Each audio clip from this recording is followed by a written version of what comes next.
Ice and flames call my name. I freeze, I burn, I blame. I love, I hate the same.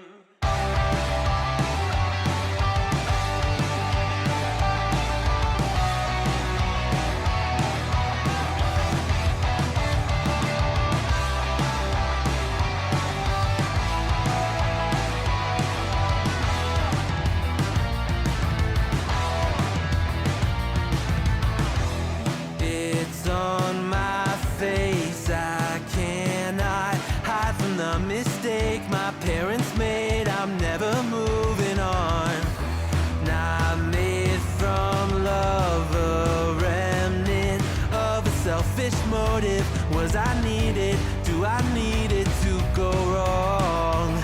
Polarized in hair and pain, pumping through my veins. Ice and flames call my name. I freeze, I burn, I blame.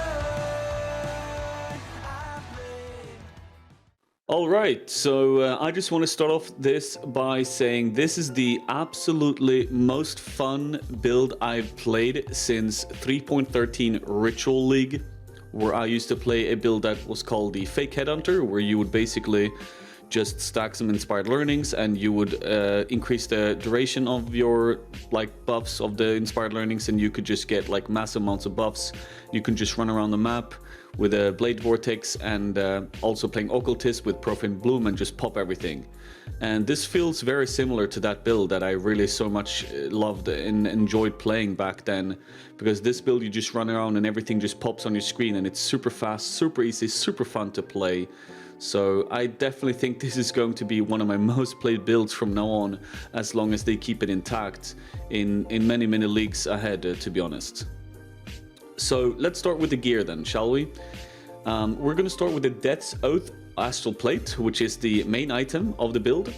So this is basically an armor that trigger level 20 death aura when equipped. And what this means is that this is an aura that deals damage to everyone around you. And this armor does not actually have to be linked because of how this works. The death aura can be enchanted by all the support gems that we have in our armor by just putting it in the armor. It doesn't actually have to be linked or anything. So as you can see here, I just have 6 sockets. One of them is linked, but that's whatever. I just needed the 6 sockets really. And we have Awakened Swift Affliction, Efficiency Support, Less Duration, Increased Air Effect, Word Manipulation, and Life Tap. We're going to go over more of the gems later, but I just wanted to talk a little bit about the armor to begin with. So all these gems in the armor amplifies the death aura, so it makes it into a proper damage setup. And when you run around and you just deal damage to enemies around you, I'm not really sure exactly how big the aura is, but let's say it's like this or something, right? So as soon as you stand next to enemies, this death aura will just decrease their health because it's like a degen, and when they die they will just pop from the Profane Bloom because we're playing Occultist, right? And that's really what makes this build work, is this specific armor right here. And it also makes you take 450 chaos damage per second for 3 seconds on kill, and we're going to go over that a little bit later on how we mitigate chaos damage and how this build kind of works overall. Then it just has armor and life and attributes and all that good stuff, so it's a pretty good armor overall. Then for the helmet, I've just gone with life and resists, and then I actually managed to get some nice implicits with the new currencies that we have and the new implicits that we have this league from the Searing Exarch and the Eater of Worlds implicits. On the quiver, we have chaos damage over time, attack speed, and I also opted for movement speed and life. On the bow, I have +1 level socketed gems, +2 level socketed bow gems, increase chaos damage over time, and chaos damage over time multiplier. Now, I was also managed to snag this with a bow fires an additional arrow, and this cost me about 7x this bow. The bows fired as an additional arrow is not really something that you 100% need. You kind of just want like kills damage over time multiplier, and like gem levels and all that stuff, because caustic arrow scales very hard from gem levels, and we also use empower in this setup as well, so we can scale that and like scale all of other support gems in here too. On the gloves, we have life, resists, and chaos damage over time multiplier. Again, you know, we deal a lot of chaos damage with the death aura, and with the caustic arrow, it's just damage over time and just chaos damage and chaos damage over time.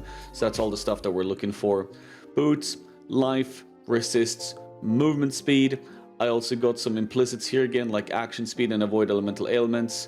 I want to stack as much movement speed as I can on my character, so I went for 35% movement speed and even some action speed here as well, because I'm trying to make this character just run fast, and when you have the death aura, everything just pops by running through everything, so I just want to be zooming like crazy.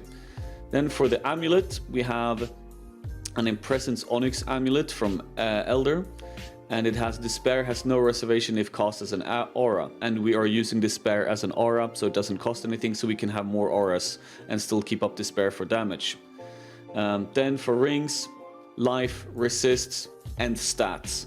This build is very dependent on getting your strength up in order to actually be able to equip the astral plate. So I have strength on this ring, I have strength and dexterity on this ring, and once again just life, resists. And I also had open prefixes, so I just slammed on, you know, like non-channeling skills crafts, because that's pretty good to have.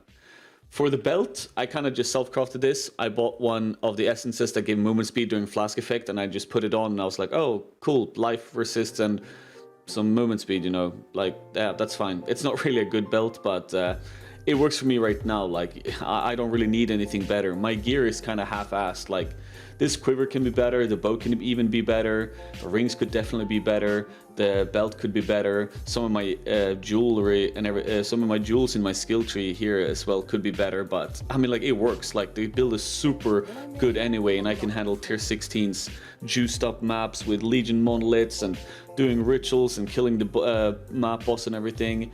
Doesn't matter, like, I don't really need better gear than this. Then for flasks, as I said, I've opted for movement speed on everything. Movement speed during flask effect, reduced duration, increased effect. When I pop this Quicksilver flask, I get so much movement speed out of it. And then the same thing here, evasion with reduced duration, increased effect, that gives me more evasion, and once again I have movement speed. And then here, quartz flask, facing, suppress spell damage, you know, all that nice stuff. But then movement speed is again. And then on Onslaught, I once again have, you know, movement speed from the Onslaught itself. That's 20% movement speed when you have Onslaught. And I also put adjacent flask is used, so when I just click my Quicksilver, all of them pop at the same time, as you can see here. And then my movement speed just gets insane. I have so high movement speed when I don't have it active, but then when I have it active, boom, boom, boom, I'm zooming like crazy, right? And that's really what enables this build to be so fast, is my flasks, my boots, everything that has movement speed, like this is movement speed, this is movement speed, and all that stuff. And then the gear just, you know, with the Death's Oath just does enough damage for me to just run through mobs and they all pop right. So let's talk about gems. In our bow, we have Efficiency, Void Manipulation, Swift Affliction, Vicious Projectiles, Caustic Arrow, and Empower Support. The Empower Support is level 3, by the way, because I don't really want to spend more money than that, and it's good enough anyway. You really want to have Awakened Gems for anything that you can have an Awakened Gem in. You're supposed to have Awakened Gems, but like I said, it's fine for me, and I don't really feel like pushing this character anymore. It's fine, but if you want to push it, you can definitely push this build a lot harder. You can get a lot more damage than I actually have. In the gloves, I got Steel Skin and Life Tap support because we're struggling a little bit with mana. So having Steel Skin on life means that it's going to cost life instead, but we have really nice life regen, so it's not really going to matter. As you can see here, life when I activate this, life goes up instantly. So yeah. And then I have Second Wind and Dash, so I can use, you know, double dash. And you really want to have these level 20 and quality on both. I still don't have quality on Second Wind, but whatever. Because that reduces the cooldown reduction, so you can spam this ability faster. Once again, this is linked with life tap support, so this costs life instead of mana. But as you can see, it doesn't matter because our life goes up pretty fast anyway. Then in the boots, we have Malevolence, Despair, Blasphemy, and Temporal Chains. Blasphemy makes it so Temporal Chains and Despair can be cast as an aura, And then we have Malevolence as well for more damage. So this is damage, and this is very good defensively. Temporal Chains is incredibly good defensively because it lowers the action speed of enemies around us that are cursed. Action speed is like attack speed, cast speed, and movement speed. So they're slowed down like crazy, and that's going to give us so much defensiveness because they're usually not even going to hit us because they're just way too slow to hit us before we kill them anyway. So that's a really important setup to have the Temporal Chains one. Very good defensively. And then in the helmet, Defiance Banner for defenses, armor and evasion.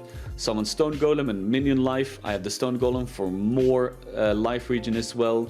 And then we have Grace for more evasion, so you know we are more tanky overall, and we have better survivability. And then as we talked about in the armor, Awakened Swift Affliction, efficiency, less duration, increased area of effect, void manipulation, and life tap support. This setup gives us an immense amount of damage on our death aura, and you just have to run through mobs and they're just gonna pop.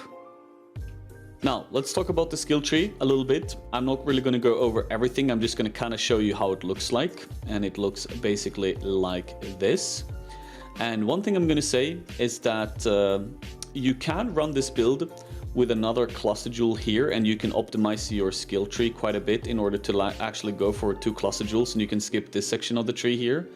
Having 2 cluster jewels will give you far more, much more damage, but I kind of opted in for 1 cluster jewel because, like I said already, you know, we don't really have the most proper gear and we don't really have the most proper gems because I just didn't want to invest way too much money into this build, and it's working out for me anyway. So this is a little bit more budget setup, so I don't go for double large cluster jewel and, you know, 4 mediums. I skip this one instead. Instead I go and grab these nodes here, grab some more life over here, and I just go with the 1 large and the double medium. So one thing that I'm gonna say is that one very important thing is that you have a Glorious Vanity Timeless Jewel with Xibaqua as the sacrifice in the name of. When you have this and you socket it in this jewel socket here, and you have Pain Attunement, it will transfer your Pain Attunement into a skill called Divine Flesh instead. And this makes it so all damage taken bypasses Energy Shield, which means that Energy Shield that we have is useless. So do not get anything with Energy Shield, it won't do anything. 50% of elemental damage taken as Chaos damage, which you might think is a problem, because a lot of people are like, ooh, Chaos damage, that's scary, because I usually don't have Chaos Res. But then it has +5 maximum Chaos resistance. And for people who don't know, maximum resistances makes it so you can mitigate a lot more of that specific damage. So if we have, like for example, +5 to maximum Chaos Res, we have 80% maximum Chaos resistance. So all we gotta do then is get Chaos Res. If we get Chaos resistance capped, we can mitigate so much Chaos damage. And when we take Elemental as Chaos damage, we just mitigate so much Elemental damage as well. And that's also how we mitigate the Chaos damage per second from the Astral Plate as well, is because we just have so much Chaos Res. So over here, I also have the Chaos Resistance nodes and the +1 maximum Chaos Res. And then I also went for the Corrupted Blood because that's super chill to have. You don't have to get this if you can afford it on jewels, but you know, like I said, budget. So I just get this in the skill tree anyway. Don't have to care about getting it on some expensive jewels. But anyway, the Chaos Res that we get here, we get Chaos Resistance over here and everything. And if we get Chaos Resistance on our gear, and we have the Chaos Rest from the Withering Presence, that means that whoopsie daisy. Hold on a second there, friends. Yeah, so if we get the Chaos Resistance also from Withering Presence, that means that, look, a 110 Chaos Res, where the maximum Chaos Res is 81%. We basically take no Chaos damage whatsoever because of this.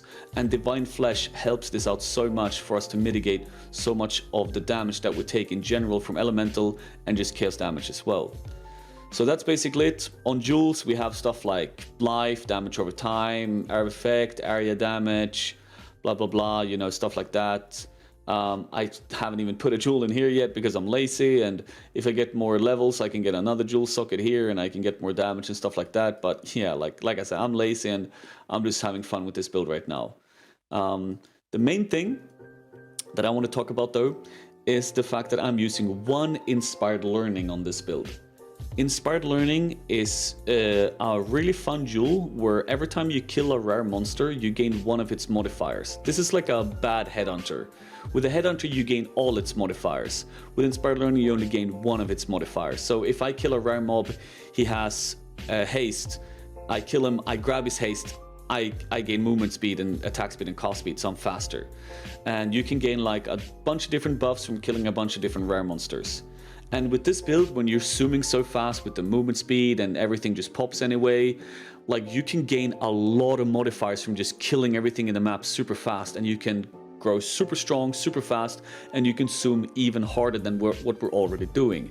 So I would definitely opt in to get one Inspired Learning and put it here, because we already have Blood Drinker. I'm using Fanatic anyway because I'm anointed Disciple of Slaughter on my amulet. So we have that as our anoint, so Frenzy Charge is good for us. We're using Blood Drinker, we have one with Evil, and then we're just gonna spend 1 point in order to get infused. Because the way that Inspired Learning works is that you need to have 4 notables allocated in the radius. Within this circle, you need 4 of these like bigger nodes, right? These small ones does not count. You need 4 the bigger, so Blood Drinker, Frenetic, Infused, one with Evil, bam, it will work. We gain modifiers when we kill rare monsters. And that is super strong. And then for the large cluster jewel, we have Wicked Pal, Touch of Cruelty, Unholy Grace. And for the mediums, I've opted in for Flow of Life and Brood for Potency on both. Now I think you can Wicked Pal alongside with Flow of Life here, but that's a lot more expensive, so I just opted in for Brood for Potency and Flow of Life for both instead of getting the Wicked Pal, because, you know, I'm a cheap bastard right now and I don't really care because the build is fine enough anyway. And then for masteries, we have increased the effect of Withered, because that's going to give us more damage. We have life on that one, you know, 10% life. Over here we have chaos damage over time multiplied per 4% chaos resistance. We have a lot of chaos rest, so this is a lot of damage for us. Here, 50 life. Here, corrupted blood, as I said. Here, increased air effect while wielding a bow. Kind of don't really need this one, but I kind of want more air effect anyway for my aura. Here, Grace has 25% increased mana reservation efficiency. You need this in order to actually have enough mana reservation to actually enable Grace. Otherwise, you're gonna not even be able to pop it, or your mana is gonna be way too low. And that's why we also get Charisma down here and the 15% increased reservation efficiency of skills. Because with this on, we can use all the auras we have. Grace, Temporal Chains, Malevolence, Despair, and Defiance Banner. And we can still have some mana to actually, you know, cast our stuff like Caustic and all that stuff. And that's basically the skill tree, you know. That's basically the skill tree, that's all the stuff that you want. And with the Inspired Learning, you're gonna go absolutely crazy with zooming with this character. Now, also for the Ascendancy nodes that we have, we are playing the Occultist Ascendancy. We have Void Beacon, which nearby enemies have minus 20% chaos resistance and reduced life regeneration rate. This is really good for Arch Nemesis League and stuff like Metamorphs and all that stuff, because there's and also a lot of the new mods in the map pool that we have now.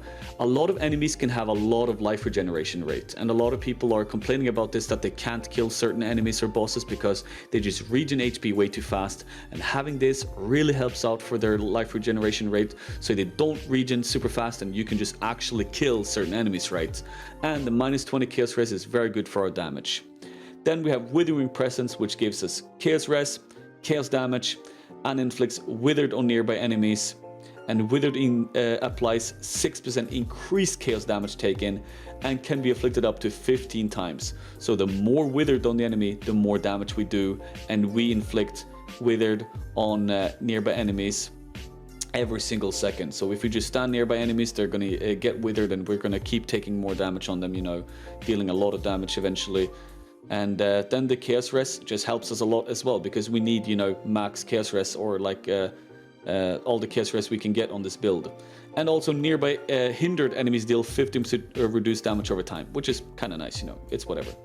Then Profane Bloom, your hexes can affect hexproof enemies, So if enemies are hexproof, it means you can't like curse them with hexes, but we can, so fuck that.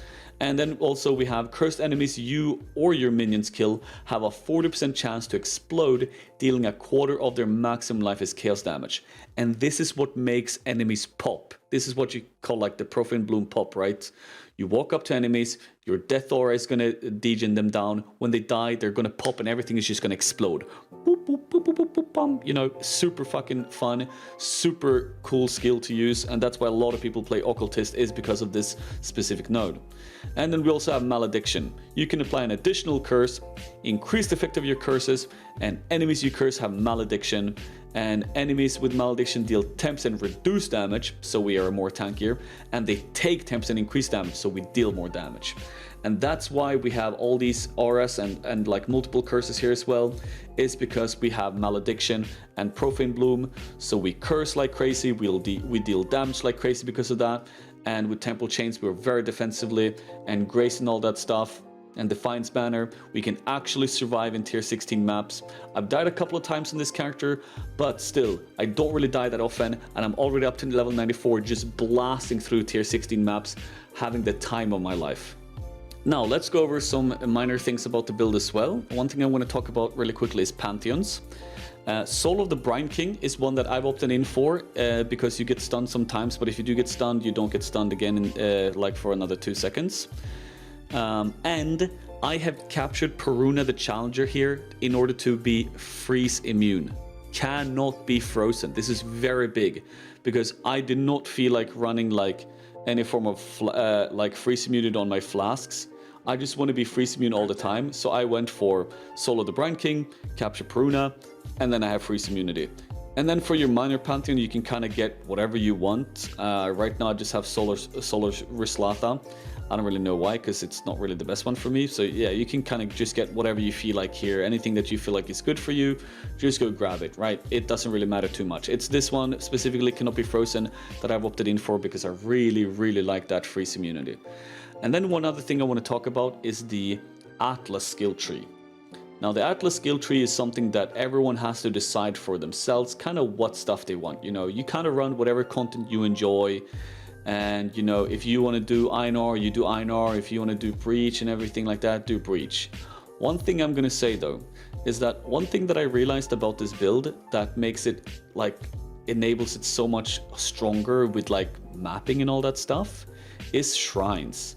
Drawn to Power, Syncretism, or whatever it's called, and Supplication is really cool and really fun to use in maps. This one gives it so you have an additional shrine in every map. And this one right here makes it so you have increased effect of shrine effects on players. So like every time you pick up a shrine, it's stronger than what it usually is. And shrines in areas grant a random additional shrine effect. When you have this, and when you also have like Drawn to Power, we're going to talk about this later. When you have these like shrine things, and like these ones give duration and all that stuff. When you have these nodes, you have like 1 or 2 shrines in every map, and the shrines last for a minute. The shrines are super powerful buffs for your character. And most of the time, since you have this, and since you have this where you get 2 shrine effects for like 1, like it's a 2-in-1 basically, most of the time you can get the movement speed shrine, which makes you just zoom even faster than what we're already doing. And it's insane how much movement speed you have, and you can just clear maps so incredibly damn fast. And it's so much fun playing with this. And then when you have Drawn to Power, where there's at least shrines and areas are guarded by at least 1 magic pack, and they have a 50% chance to be guarded by an additional pack of monsters. This just gives it so much, you know, like monsters in your map, so much juice, so much monsters kills for XP, so much more loot because of that as well, you know, more monster, more loot, more XP. And you know, like how this build works, you walk into a pack, you're gonna trigger everything with Profane Bloom, and it's all just gonna pop like crazy. It is so much fun, especially when you have this. You walk up to a shrine pack, boom, everything explodes, you grab the shrine, you keep going to the next pack, and boom, it's so much fun playing with this. And then, you know, everything else is like whatever. I have my skill tree set up for specific things, like I like Harbingers and I've been doing a lot of Legion lately with this build because you can just pop like entire legions like crazy, just running around and everything just explodes and you kill everything and just get a bunch of loot. But I would say like shrines is something that I've really been enjoying with this build in particular. Alright, I'm gonna be real with you. I want you to slam dunk the shit out of the subscription button here on YouTube, and then I want you to go over to twitch.tv/burgerbrush, drop the follow there, and show up all the freaking time. Or I can just say thank you for watching the video and have a good day, but that wouldn't be fun, would it?